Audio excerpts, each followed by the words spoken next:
नमस्कार दोस्तों, आप सभी का टेक्निकल नॉलेज चैनल में स्वागत है। तो आज के वीडियो में बात करेंगे 21 अप्रैल ने कल स्टॉक मार्केट कैसा रहेगा, निफ्टी बैंक एनालिसिस, साथ ही हम अपकमिंग स्टॉक मार्केट न्यूज़ के बारे में भी देखेंगे और 23 अप्रैल ऑप्शन मार्केट के भी इंफॉर्मेशन आज के वीडियो में देखेंगे। तो चलिए शुरू करते हैं। तो हम देख सकते हैं कि निफ्टी बैंक निगेटिव से ही क्लोज हो चुकी है। सेंसेक्स लगभग पॉजिटिव है लेकिन काफ़ी कम है, 0.20%। और यूरोपियन मार्केट आप देख सकते हो जिसकी वजह से हमारा इंडियन इंडिकेटर यानी निफ्टी बैंक निगेटिव चले गए। और साथ ही एशियन मार्केट वो भी डाउन गया है। ये देखिए, इसकी मेन वजह थी कि ये देखिए यूरोपियन मार्केट के जीडीपी ग्रोथ निगेटिव चली गई है, यानी लगभग फ्रांस की तो -6% तक डाउन चली गई, जो पिछले 100 साल से भी नीचे माना जाता है। तो इसका इम्पैक्ट हमारे शेयर मार्केट में भी हो गया है। तो इसकी वजह से ही निफ्टी बैंक निगेटिव चली गई। तो अपकमिंग न्यूज़ क्या है, ये देखिए अपकमिंग न्यूज़ यही है कि देखिए ब्रिटानिया शॉर्ट टर्म के लिए ब्रिटानिया और डाबर इंडिया की आप पोजीशन ले सकते हो, उनके लिए उनकी अच्छी न्यूज़ आने वाली है। साथ ही आप रिलायंस कंपनी को भी बाय कर सकते हो, टारगेट रहेगा 1300 के बीच में, क्योंकि रिलायंस ने सब्सक्राइबर जो है रिलायंस जियो के वो काफ़ी बढ़ चुके हो।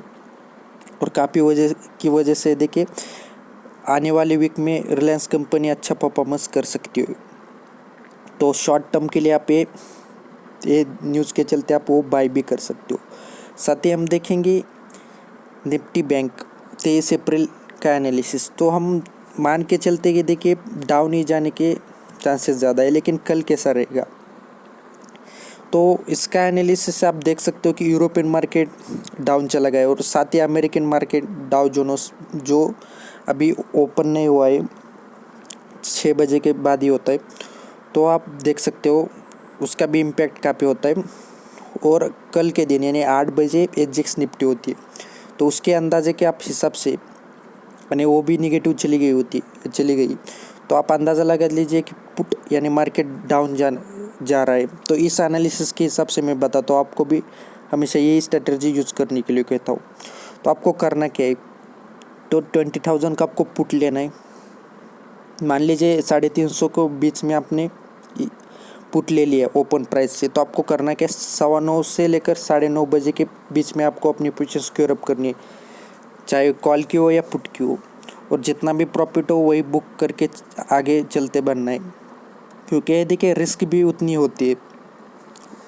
तो आपको 2 कंडीशन के हिसाब से चलना पड़ता है। देखिए अगर अपनी आरबीआई की कोई न्यूज़ नहीं है या फिर अपनी गवर्नमेंट कोई न्यूज़ नहीं आने वाली है, तो फर्स्ट न्यूज़ ये होती है। और मार्केट जो मैंने बताया, अमेरिका, यूरोपियन और एशियन मार्केट, ये दोनों अगर इतना कुछ इम्पैक्ट नहीं है, मान लीजिए सभी निगेटिव है, गवर्नमेंट की कोई पॉलिसी नहीं है और मार्केट निगेटिव है, तो मान के चलिए अगला दिन पूरा डाउन जाने वाला है स्टॉक मार्केट, तो आपको उसी हिसाब से पुट लेना है 20,000 का। तो ये देखिए, तो फिर मैं ज़्यादा दूर का क्यों नहीं बताता, ये देखिए जब भी आगे वाला दिन बढ़ता है तो पुट के प्रीमियम भी कम होते हैं और महंगे भी होते हैं।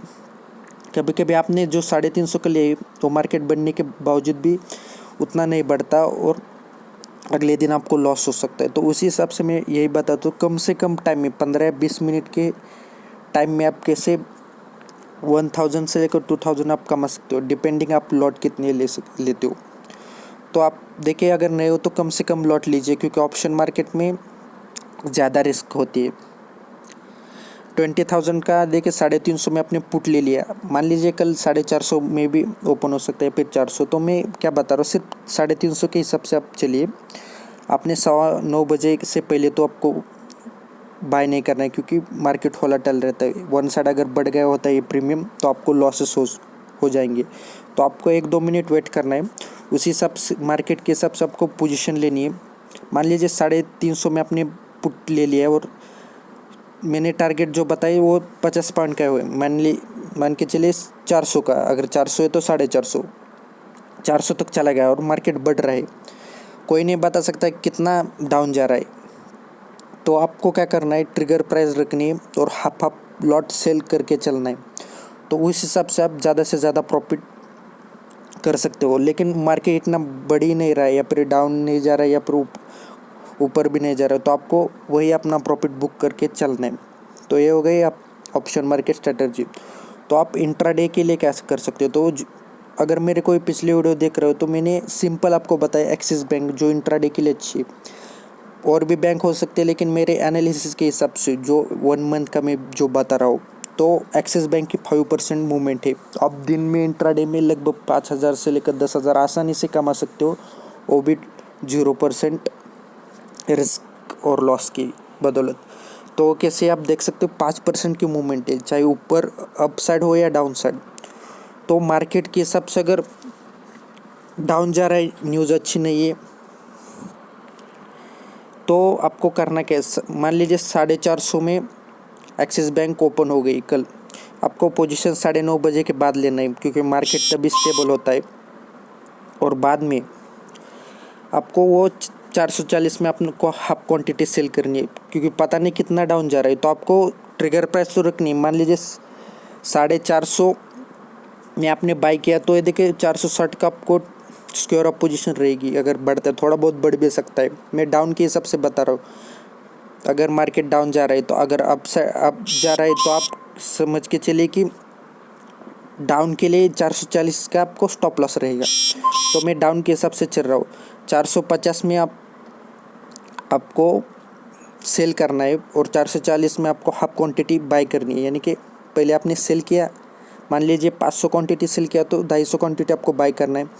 फिर 430 में आपको 250 क्वांटिटी बाय करना है और अपनी पोजीशन स्क्योर अप करनी है। सिर्फ 4 या 5% की मूवमेंट मैंने जो बताया, अगर उतनी होती है, आपको अपनी पोजीशन स्क्योर अप करनी है और प्रॉफिट बुक करना है।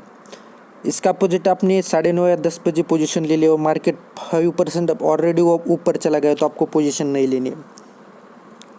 आपको तुरंत वहाँ से एग्जिट ही करनी है और वहाँ से चलती बनी। और एक्सपेक्टेशन वो क्या होता है, मैं जो बता रहा हूँ, ये देखिए मार्केट तो ये आप देख सकते हो, निफ्टी बैंक डाउन चले गए निगेटिव, लेकिन HDFC पॉजिटिव। तो आपको फर्स्ट यही स्ट्रैटेजी कि आपको पहले जो शेयर आप इंट्राडे के ले रहे हो, वो आपको कोई न्यूज़ तो नहीं है, HDFC की पॉजिटिव न्यूज़ थी क्वार्टरली, तो इसकी बदौलत HDFC आज काफ़ी बढ़ गया है और ज़्यादा बढ़ता, लेकिन पूरे निफ्टी बैंक निगेटिव चले गए, तो इसके इम्पैक्ट की वजह से ज़्यादा कुछ नहीं बढ़ा। लेकिन ये भी HDFC बैंक भी लगभग 5% के आसपास बढ़ चुका था स्टॉक, तो वो भी ज़रूरी।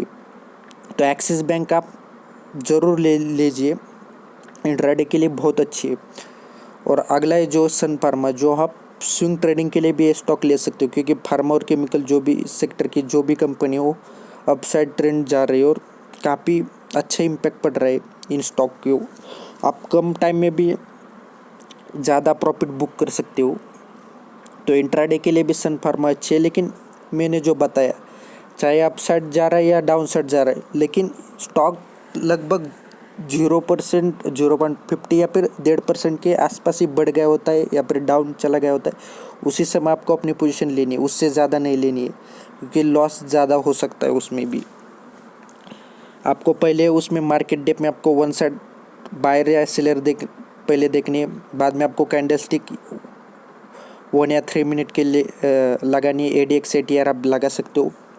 और फर्स्ट वो स्टॉक की न्यूज़ नहीं होनी चाहिए, अगर अच्छी न्यूज़ है तो आप बाय कर सकते हो, लेकिन उसकी कोई न्यूज़ नहीं होनी चाहिए। मान लीजिए आपने सन फार्मा बाय किया, मार्केट अच्छा चल रहा है, ग्रीन है, मैंने जो बताया 5%, लेकिन सन फार्मा की न्यूज़ अच्छी नहीं थी, आपने तो बाय किया, लगभग शेयर 10% डाउन ही चला गया, तो आपको ज़्यादा से ज़्यादा लॉस भी हो सकता है। तो फर्स्ट स्ट्रैटेजी यही है कि आपको पहले देखना पड़ेगा इंट्राडे के लिए कि वो शेयर की कोई न्यूज़ तो नहीं है। तो ये 2 शेयर सन फार्मा और एक्सिस बैंक आप इंट्राडे के लिए ले सकते हो। मैं गारंटी देता हूँ आप इससे इंट्राडे से लगभग 10,000 का प्रॉफिट कमा सकते हो, क्योंकि ये शेयर 5% के अराउंड मूवमेंट दे रही। तो सेकेंड है, आपको ये देखिए स्टॉक मार्केट के न्यूज़ के हिसाब से को ये स्टॉक जो शॉर्ट टर्म के लिए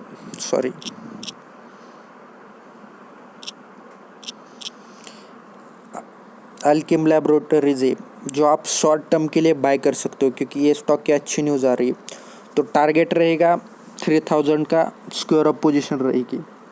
यानी 1 वीक के चलते आप बाय कर सकते हो, 1 या 2 वीक, और टारगेट 3000 का रहेगा, डिपेंडिंग आपको प्रॉफिट कितना चाहिए। तो 3000 का कॉमनली इसका टारगेट मिल चुका है। और साथ ही इसके ब्रिटानिया कंपनी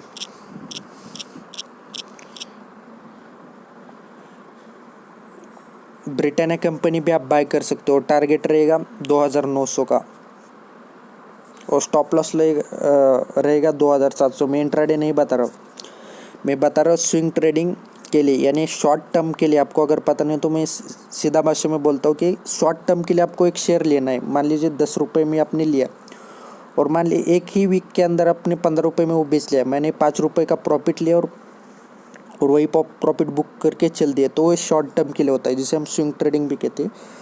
तो उसके लिए मैं स्टॉक बता रहा हूँ क्योंकि अच्छी न्यूज़ आने वाली है स्टॉक की अपकमिंग। तो ब्रिटानिया इंडस्ट्री की भी डिमांड बढ़ सकती हो। तो टारगेट है 2900 से लेकर 2950 के बीच में। कम से कम जो टारगेट है वो मैं बता रहा हूँ। स्टॉप लॉस है 2700, आप इसे बाय कर सकते हो। और अगर है तो अरबिंदो फार्मा, जो स्विंग ट्रेडिंग के लिए अच्छा स्टॉक है, जो मैं काफ़ी वीडियो से मैं बता रहा हूँ। पिछले 2 वीक से पहले मैंने बताया था कि अरबिंदो फार्मा अपने बाय करो, तब इसकी प्राइस 350 थी और आज 550 लगभग क्रॉस ही कर चुका है।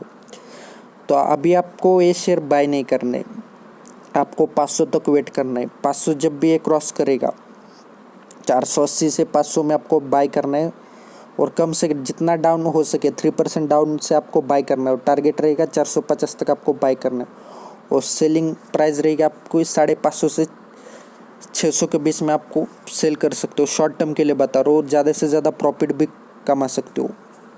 तो ये हो गई शॉर्ट टर्म और स्विंग ट्रेडिंग के लिए शेयर। अगर आपको कोई और इन्फॉर्मेशन चाहिए तो मुझे कमेंट के ज़रिए बता सकते हो, मैं हर कमेंट का जवाब देता हूँ। वीडियो अच्छी लगी तो लाइक कीजिए और चैनल को सब्सक्राइब कीजिए। Thank you.